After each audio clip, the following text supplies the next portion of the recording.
Hello, my friends, and welcome back to English on Point podcast, the quiet sanctuary where we don't just practice English as a set of rules or a performance to be judged, but as a sacred act of connection, where your voice, your truth, and your perspective are not just welcome, but deeply needed. And I'm Maya, sitting here in the early morning light, thinking about all the times I've stayed silent in English, not because I had nothing to say, but because I was afraid my words wouldn't land, that I'd be misunderstood, that my message would get lost in translation. And yet, through years of quiet reflection and gentle courage, I've come to realize that fluency isn't about being perfectly understood. It's about having the courage to be understood as you are, with all your beautiful imperfections, your cultural lens, your unique rhythm, and your honest heart. And it's this quiet bravery, this willingness to speak even when it's hard, that Leo and I want to explore with you today. The courage to say what matters, to stand in your truth, and to trust that your voice deserves to be heard, even if it shakes, even if it stumbles, even if it's not perfect. That's so deeply true, Maya. And it resonates because I think every learner has been there, sitting in a meeting, at a dinner table, in a classroom, with a thought burning in your chest. A perspective you know is valuable, but you swallow it down because you're afraid it won't come out right. That your grammar will fail you, that your accent will distract, that your idea will be dismissed before it's fully heard. And what we forget in those moments is that the people around us aren't waiting to judge your syntax, they're waiting to hear your soul. And the world doesn't need another perfectly polished sentence. It needs your raw, real, human truth, spoken in your own voice. And today, we're going to talk about how to find the courage to speak up, not through loudness, but through clarity, not through perfection, but through presence, and not through fearlessness, but through the quiet decision to say, this matters, and so do I. Exactly, Leo. And before we go any further, I want to invite you, the listener, to take a deep breath with us right now. Not to prepare for a performance, but to reconnect with your purpose.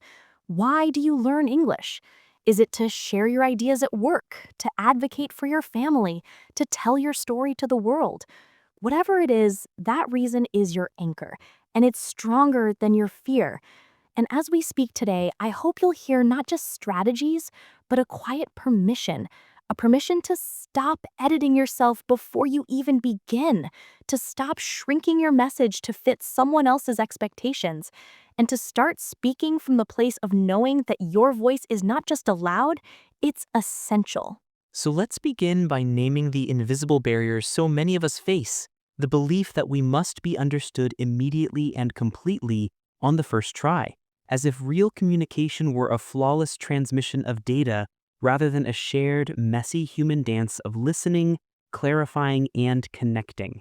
And this pressure to be instantly clear is what silences us, because we equate misunderstanding with failure, when in truth, misunderstanding is not the enemy of communication, it's the starting point of deeper understanding.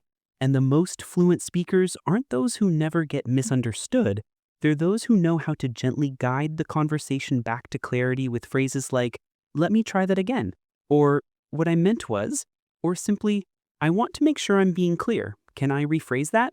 And in doing so, they turn potential shame into shared humanity.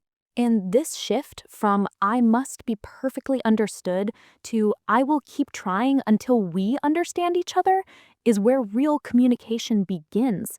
Because the goal isn't to impress, it's to connect.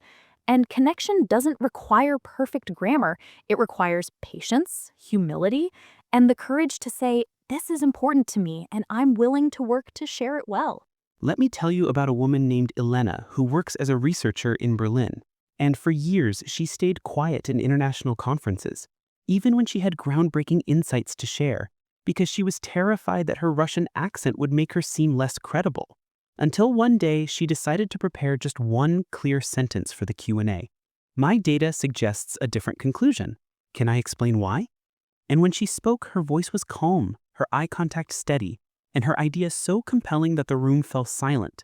not because of her accent, but because of her clarity. And afterward, colleagues came up to her not to comment on her English, but to thank her for her perspective. And in that moment, Elena realized that courage isn't the absence of fear.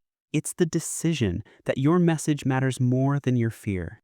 And then there's James, a teacher from Jamaica, now working in Melbourne, who used to avoid parent-teacher conferences because he worried his Caribbean English would confuse Australian parents.